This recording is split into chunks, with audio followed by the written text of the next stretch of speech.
Hi friends, welcome back to our channel. ఈరోజు నేను చూపించబోయేదండి sponge dosa friends. చాలా కలర్ఫుల్గా, చాలా అసలు మన ఈ పేరుకు తగ్గట్టే ఉంటుందండి ఈ దోశ అయితే. So let's start.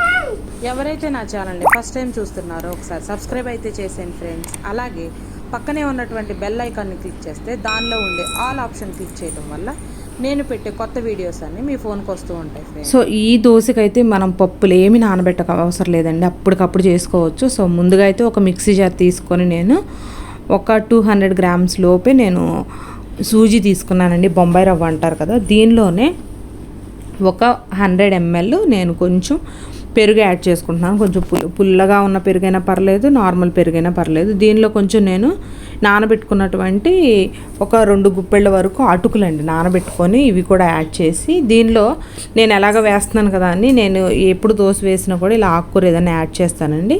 సో దీనిలో ఇప్పుడు నేను పాలకూర యాడ్ చేశాను ఫ్రెండ్స్, అందువల్లే మనకి గ్రీనిష్గా ఉంది. సో పాలకూర యాడ్ చేసి కొంచెం సాల్ట్ కూడా యాడ్ చేసి, ఇదిగోండి బ్యాటర్ అనేది మనకి ఈ విధంగా ఉండాలన్నమాట.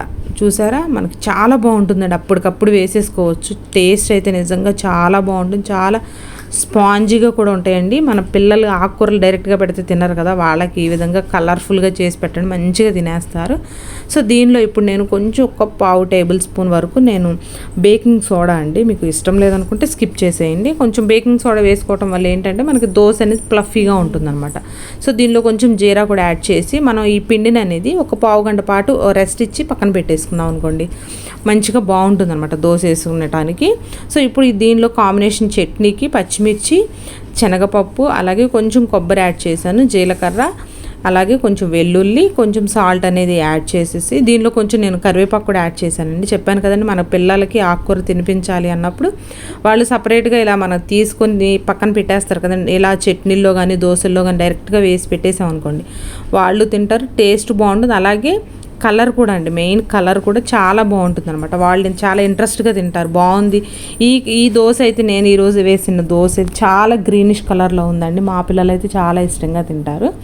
సో చూడండి, చాలా ఈజీగా నేను వేసుకున్నాను, చాలా ఈజీగా వచ్చేస్తుంది. చూసారా ఎంత ఫ్లఫీగా ఉంటుందో, అందుకనే ఈ దోశని చెప్పాను కదండి స్పాంజ్ దోశ.